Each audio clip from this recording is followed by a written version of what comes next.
It is now time. Michael, are you ready? I'm as ready as I'll ever be, buddy. Well, okay. Speak right into that microphone, if you would, please. It's in my face. Okay. Very, very good. This guy writes for Voice of San Francisco. He also writes columns that delight across the internet. Find him as the Culture Blaster, at Culture Blaster. Here on Fridays, he comes and goes on a rainbow. How about it for the great Michael Snyder, everybody, the Culture Blaster? Greetings and salutations, MTS crew. And yeah, I'm so happy about the increasing audience. The subscribers are there in fine fettle. We have regular visitors Monday through Friday, and I love when you tune in Friday and stick with us through the final moments of the Mark Thompson show every week, because that's where I am pushed. I'm shunted to the very, very end of the very last show of the very final day of the week. Oh, my God. And you stick with us, and I love you all. Well, I have to say, Michael, that may be your interpretation of things. I'd suggest that the big finish, the finale, you're kind of the headliner. You're sort of it's what Donald Trump was to the RNC. He was the final speaker. You are the final speaker on our show. I'm the cherry on the top. You know, I want to say something about the speech last night. After watching that, I will tell you that if you are not riding with Biden, you're going to be hiding after November. You're going to have to find a little cubbyhole, because those people are scary. And I don't know if Joe's going to be the nominee, and if he is, I'm voting for you. You said yourself you'd vote for Biden if he was on a gurney. So I'm proposing Gurney 2024. I think that's going to be my bumper sticker until the beginning of November. Speaking of old folks, sadly, there have been too many celebrity passings to keep up over the past week or so. I mean, we had Shelley Duvall, Dr. Ruth Westheimer, Shannon Doherty, Bob Newhart. The word came down yesterday, a terrific comedian.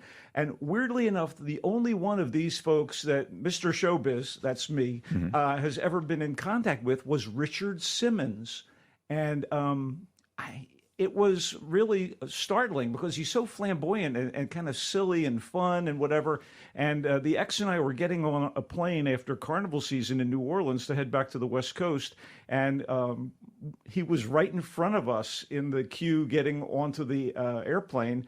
And he sat down in first class, and somebody's baggage spilled all over the place, about 5 or 6 people in front of us. And we were stopped right next to Richard Simmons' first class seat. That's why. For about 5 minutes. And he's wearing Mardi Gras beads, and we're wearing Mardi Gras beads. And I said to him, you look like you had a good time this past week. And it just set him off. He told us about being like a grand marshal riding on a parade float. And I asked him, because my ex and I are big fans of New Orleans cooking, what were his favorite restaurants? Did he have anything to recommend? He was so genuine and kind and funny and breezy. And of course, as we're about to move forward and everything is gathered up by the passenger who spilled his suitcase, he says, lovely talking to you, but I just got to say, what's a beautiful woman like you doing with a schlemiel like this guy? Oh, that's great. But I want one more quick note. Mid-flight, we're in our seats. He actually came back to the seats where we were sitting, to our row, and said, I had a few other recommendations. And he said, and I was just kidding. You're a lovely couple. Oh, that's sweet. He smoothed it over. I just thought it was delightful. Oh, that's really great. I feel like I might have met him on Good Day LA or something, but I don't really have any recollections of Dr. Ruth. I had a lot of interactions with on Good Day LA and on different shows I did, but not Richard Simmons. That's a great story, though. He was a lovely man. Was he wearing the short shorts? Yes, he was. And he was wearing Mardi Gras beads. And he was born and raised in New Orleans. And so I thought, what better person to ask about, sights and flavors than a guy because you're a movie guy also, they have, I think, a documentary in the works about him. They know it was in the works. I don't know if it's still in the works or not. Well, he was very kind and very genial, and he was just like you imagine he should be.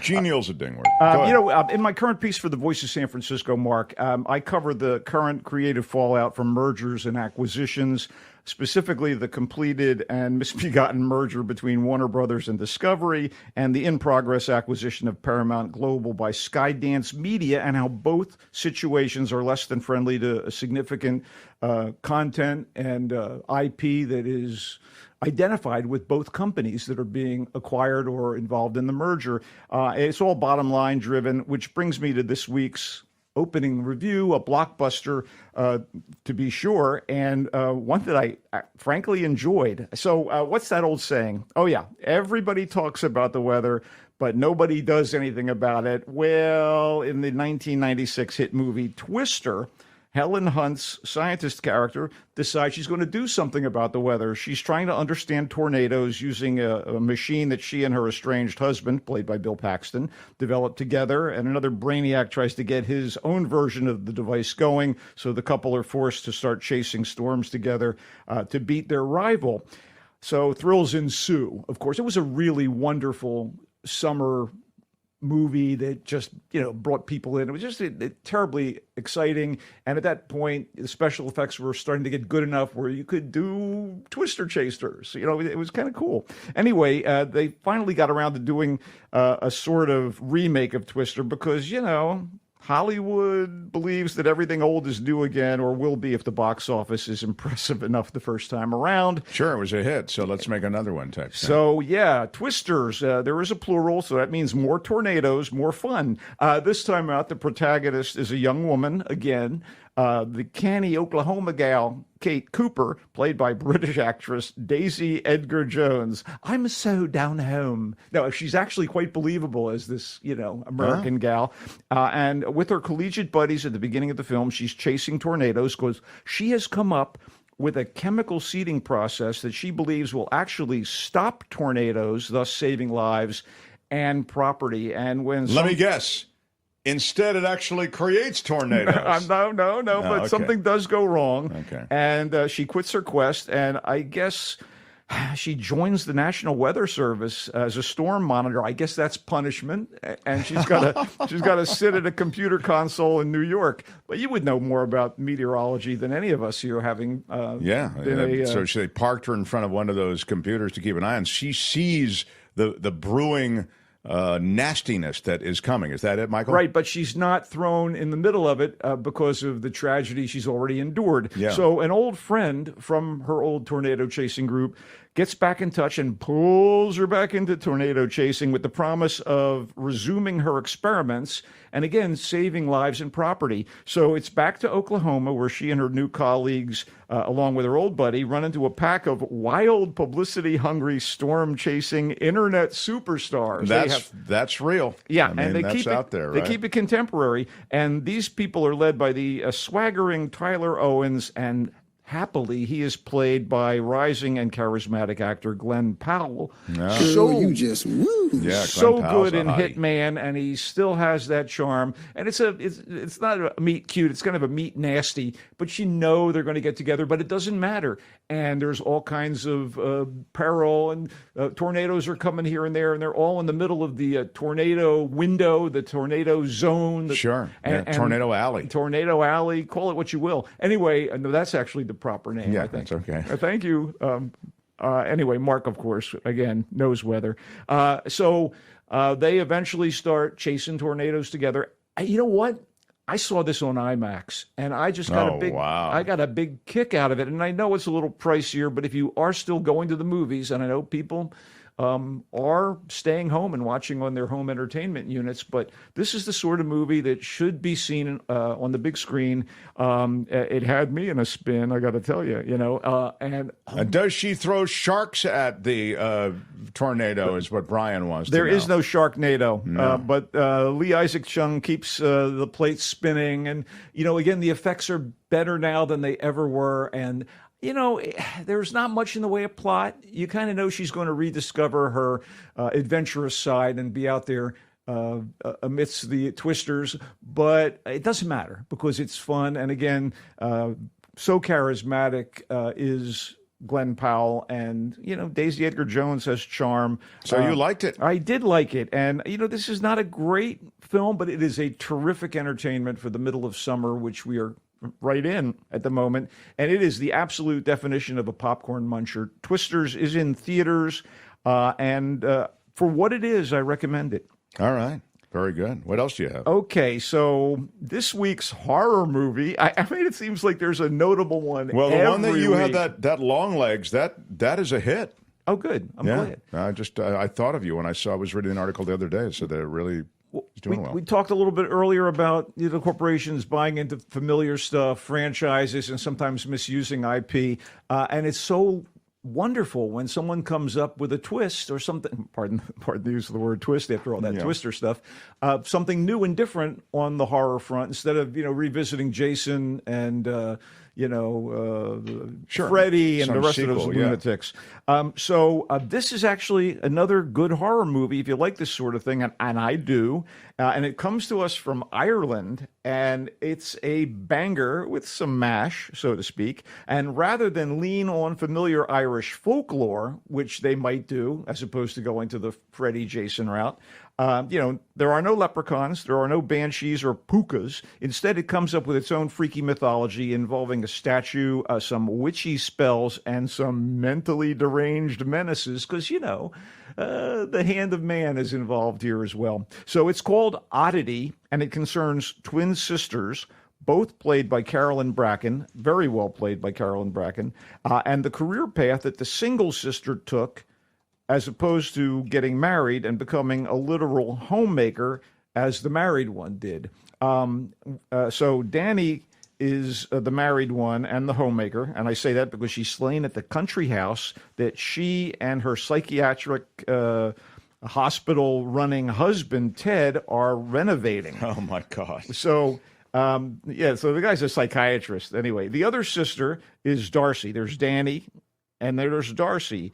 And she, Darcy's, kind of upset that her sister's dead. And on the year anniversary of her death, Darcy, who is an able-bodied blind person and runs a curio shop that she inherited from the twins' mother, she shows up at the house. She, is kind of curious about what happened to her sister because she's not satisfied with what the police reports have said. And she shows up, and it turns out that Ted, who was Danny's husband, has moved on with a colleague, an apparently nice woman named Yana. And Darcy has decided to investigate Danny's death, and it's been pinned on one of Ted's patients. So Darcy shows up at the country house in the woods to visit Ted and Yana, and a gift from the curio shop is also delivered to the house, and that's where the fun begins. Screenwriter-director Damian McCarthy has done a terrific job of creating what may or may not start a new franchise. I don't know. His previous movie, Caveat, also concerned scary stuff at a remote location, and it was pretty good of kind, but Oddity is even better. Again, kudos to the performance by Carolyn Bracken. And, I like something new and different in any genre. And so I say that Oddity is very solid on the horror front. But what does Oddity refer to, Michael Snyder? There's a lot going on. Twin sisters, there's a psychiatric place they're redoing, the murder or attempted murder. What is it? That is the beauty of the title. And in fact, she runs a curio shop. And what do we find in curio shops? Odd items. Odd items. And I think the curio shop is called, I guess it's their last name, whatever their last name is, Odello. Odello's Oddities. So you like this oddity? I did. Again, it's not your cup of tea, but there is not a lot of blood. Right. And so from that standpoint... It's a psychological kind of thing? It is. All right. And I thought it was kind of cool. So we're going to do a little catch-up because there's not more beyond... Twisters and Oddity in terms of new movies this week. And I want to talk about a film I finally had a chance to see on Netflix called The Imaginary. And, I love the animation. I work in animation part of the time. And The Imaginary is a very inventive, whimsical, and splendid to look at animated all-ages feature film from director Yoshiyuki Momose. Now, this guy is a Japanese filmmaker who previously worked with master animator Hayao Miyazaki at Studio Ghibli. And Miyazaki is the brilliant animator who created classics like Spirited Away, Oscar winner, Princess Mononoke, My Neighbor Totoro, and the recent Oscar winner, The Boy and the Heron. So apparently Momose was paying attention because The Imaginary has much of the charm and creativity and visual beauty of a Studio Ghibli movie. So it's based on a UK book. and set in what appears to be a contemporary English town. The Imaginary is a much, much better narrative about the power of imagination, imaginary friends, losing them, and then holding on to the precious magic of make-believe than the recent live-action movie If, because that's what If wanted to be. The Imaginary does it far better. As in If, we meet a secret community of discarded imaginary friends. At one point, there's a main kid, Amanda, again, a girl, the daughter of a single parent, as in If. The difference is it's a single mother who runs a failing bookstore, not a single dad in failing health. But the story told in The Imaginary focuses on one specific relationship, that relationship between Amanda and her imaginary friend Rudger, who shares her adventures of the mind, but who fears that Amanda is going to grow up and forget about him. So the villain here is a creepy guy who is quite aware that the imaginary friends exist despite being ostensibly imaginary, and that they have power. He still has his own imaginary companion, a little darker than, say, Rudger, and he uses that relationship to consume the power of other imaginaries to attain a sort of immortality. So he's the villain. Rudger's attempt to escape this guy, who is not as fully fleshed out as I would have liked, but he is scary. That brings Rudger to a limbo populated by other imaginaries. The whole point is reconnecting with Amanda, and getting there again is a visual treat.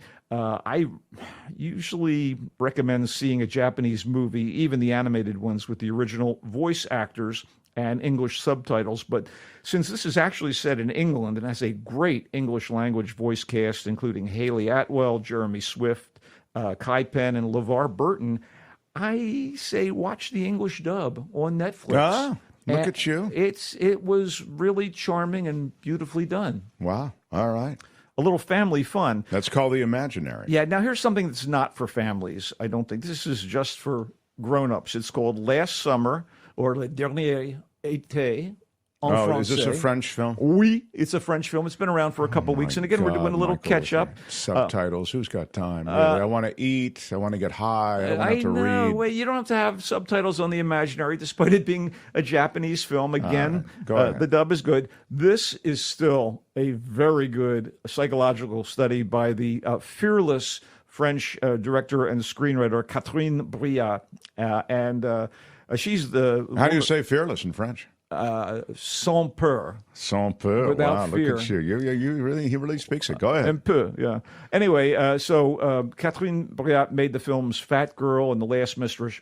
She again, she doesn't care about boundaries. And in this case, this movie is all about a woman who is kind of in child protective services, and it's sort of that kind of thing. She tries to help children that have been abused by their parents, and that's her job. And she's married to a well-to-do businessman type, so she has a comfortable life. They have 2 adopted Asian French daughters, kids, like little kids, adorable as all get out. And the husband has a teenage son, a bulky one from his first marriage, and is trying to reconnect with the guy. So they all gather together as a family of 5, essentially. And suddenly there's and by the way, the teenage boy's, he's kind of a pretty boy, and he's got a cute girlfriend, but he's obviously kind of a bad seed. He's just a juvenile delinquent type.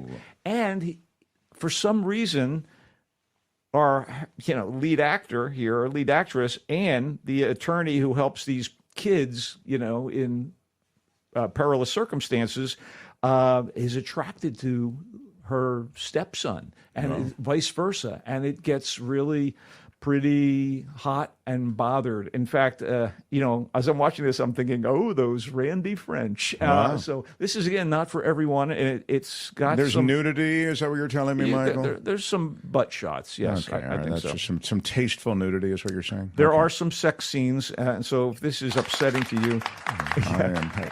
Albert likes it. I usually walk out of the room during the sex scenes. And, the relationship between Pierre, the husband, and Anne, the wife, and this kid, Theo, is volatile. And I thought this was beautifully done.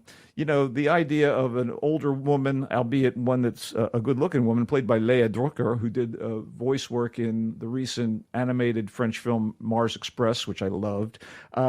It's plausible because, No? it's plausible. It's creepy, but it's plausible. And She ends up with the dad or something? No. What's the creepy part? The creepy part is that she's, getting involved with her stepson, and it's I see. a forbidden. Forbidden love. How do you say that? I'd rather not. L'amour forbidden? No, that's not it. Okay. But let's just point out one more quick note. Music provided by Kim Gordon of Sonic Youth, believe it or not. And it just ends up making the hotness even hotter in Last Summer. Again, this is not going to be for everybody because it is... it's the sort of relationship that people shy. Taboo is what it is. It's totally taboo. And G. Gaia points out sex scenes are soon going to be outlawed by MAGA, so you may want to go check this out while you still can. Is Michael fluent in French? Asks John Watson. The answer is oui. Oui, c'est vrai. Oui, bien sûr, I would say, but you can say c'est vrai, which means true. it's true. Yeah. Bien sûr means of course. Honestly, dude,